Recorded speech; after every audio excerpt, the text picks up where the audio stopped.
Assalamualaikum warahmatullahi wabarakatuh. Perkenalkan, saya Ilma Ulia Mazida dari Prodi Gizi UIN Wali Songo Semarang. Pada video kali ini, saya akan sedikit menjelaskan tentang mata kuliah Teknologi Pangan, yaitu pada materi Fortifikasi Pangan. Jangan lupa tonton videonya sampai selesai. Di video kali ini, saya akan membahas beberapa poin dari fortifikasi pangan. Yang pertama ada pengertian dari fortifikasi pangan, kemudian ada tujuan dari fortifikasi pangan, lalu ada klasifikasi dari fortifikasi pangan, kemudian teknik dari fortifikasi pangan, dan jenis-jenis dari fortifikasi pangan. Sebelum membahas mengenai pengertian dari fortifikasi pangan, saya akan sedikit menyinggung tentang perkembangan dari fortifikasi pangan. Nah, fortifikasi pangan itu sudah mulai berkembang pada tahun 1920 di negara Switzerland dan Amerika Serikat. Kemudian pada tahun 1940 berkembang di negara Denmark. Nah, kapan sih fortifikasi pangan itu mulai berkembang di Indonesia? Jawabannya yaitu pada tahun 2007. Fortifikasi pangan di Indonesia mulai berkembang pada tahun 2007. Ditandai dengan keberhasilan dari uji coba vitamin A pada minyak goreng, yang kemudian dilanjutkan dengan tahap produksi yang dilakukan oleh dua produsen minyak goreng nasional. Nah, jadi sebenarnya apa sih dari fortifikasi pangan itu? Menurut World Health Organization atau WHO, fortifikasi pangan adalah upaya yang sengaja dilakukan dengan menambahkan mikronutrien penting pada makanan, yaitu vitamin dan mineral, sehingga dapat meningkatkan kualitas nutrisi dari makanan tersebut yang bermanfaat bagi masyarakat. Ada beberapa istilah dalam fortifikasi pangan. Yang pertama adalah istilah fortifikan, dan yang kedua adalah istilah vehicle. Fortifikan itu merupakan zat gizi yang ditambahkan pada suatu makanan, kemudian vehicle itu adalah makanan yang membawa dari zat gizi tersebut, atau makanan yang ditambahkan, seperti itu.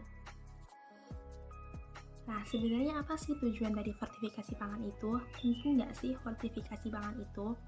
Jadi, tujuan dari fortifikasi pangan itu yang pertama untuk memperbaiki kekurangan zat gizi dari makanan atau memperbaiki defisiensi akan zat gizi yang ditambahkan dalam suatu makanan.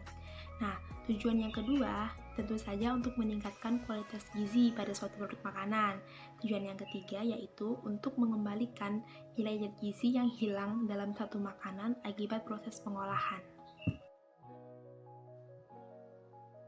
Oke, sekarang yaitu tentang klasifikasi dari fortifikasi pangan. Nah, klasifikasi fortifikasi pangan itu sendiri dibagi menjadi dua jenis, berdasarkan target sasaran dan berdasarkan pertimbangan hukum. Yang pertama yaitu berdasarkan target sasaran. Berdasarkan target sasaran itu dibagi menjadi dua jenis juga, yaitu fortifikasi massal dan fortifikasi untuk populasi tertentu. Nah, selanjutnya yang berdasarkan pertimbangan hukum itu juga dibagi menjadi dua bagian. Yang pertama ada voluntary fortification dan ada mandatory fortification. Untuk penjelasan lebih lengkapnya, simak penjelasan berikut ini ya.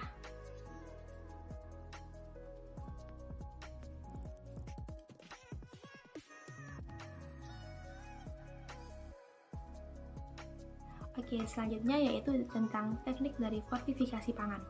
Dalam melakukan fortifikasi pangan itu ada beberapa teknik yang dapat dilakukan. Yang pertama ada teknik dry mixing, kemudian ada hot extraction, lalu ada cold extraction, dan ada teknik dusting. Oke, yang pertama adalah teknik dry mixing. Teknik dry mixing ini biasa disebut juga dengan teknik pencampuran kering, di mana bahan fortifikasi dan bahan yang akan difortifikasi atau makanan itu nanti akan dicampur dalam keadaan kering. Nah, biasanya diterapkan pada jenis makanan tepung-tepungan, serealia, dan minuman bubuk lainnya. Nah, yang kedua itu adalah teknik hot extraction. Teknik hot extraction itu merupakan metode yang mempunyai prinsip dengan suhu dan tekanan tinggi pada bahan yang difortifikasi. Biasanya suhunya mencapai 70-100 derajat Celcius.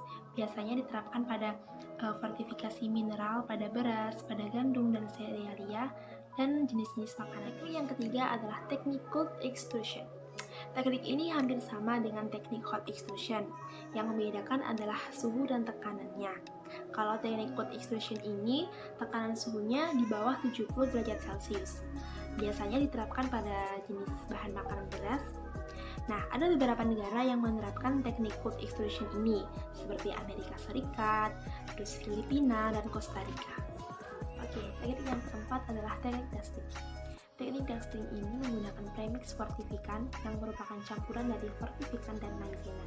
Nah, maizena ini nanti digunakan sebagai bahan penstabil mineral yang akan difortifikasi dan mencegah penggumpalan, sehingga serbuk campuran premix ini nanti akan lebih mudah dicampurkan ke dalam beras. Nah, jadi jenis-jenis fortifikasi pangan itu ada 3 jenis. Yang pertama ada fortifikasi yodium, yang kedua ada fortifikasi zat besi, dan yang ketiga ada fortifikasi vitamin A. Nah, untuk lebih jelasnya, yuk simak penjelasan berikut ini. Oke, yang pertama adalah fortifikasi yodium. Pada umumnya, fortifikasi yodium itu digunakan untuk mengatasi gangguan akibat kekurangan yodium atau Gaki. Nah, biasanya yodium yang digunakan yaitu seperti kalium iodat dan kalium iodida. Nah, kebutuhan yodium setiap orang itu juga berbeda-beda, tergantung kepada kelompok usia masing-masing. Jenis fortifikasi yang kedua yaitu fortifikasi zat besi. Nah, fortifikasi zat besi ini dianggap menjadi salah satu fortifikasi yang aman dan lebih efektif untuk mengurangi anemia zat besi. Karena apa? Fortifikasi ini tidak menimbulkan efek samping seperti pada saluran pencernaan. Contoh dari fortifikasi zat besi ini yaitu penambahan zat besi pada mie kering yang dibuat berasal dari campuran tepung terigu dan tepung singkong. Oke, selanjutnya yaitu jenis fortifikasi yang ketiga yaitu fortifikasi vitamin A. Nah, fortifikasi vitamin A ini dianggap memegang peranan penting untuk mengatasi kekurangan vitamin A dengan menjembatani antara asupan vitamin A dengan kebutuhan. Nah, jenis fortifikasi vitamin A ini menjadi strategi pendekatan untuk jangka panjang untuk mencukupi kebutuhan vitamin A. Nah, biasanya jenis fortifikasi vitamin A ini tersedia pada seperti larutan minyak, emulsi, multivitamin mineral, atau secara langsung dapat ditambahkan ke dalam bahan pangan itu sendiri. Nah, untuk pangan pembawa seperti gula, garam, minyak, MSG, itu juga dapat difortifikasi oleh vitamin A. Ini beberapa poin yang saya jelaskan dalam video kali ini, yaitu tentang materi fortifikasi pangan.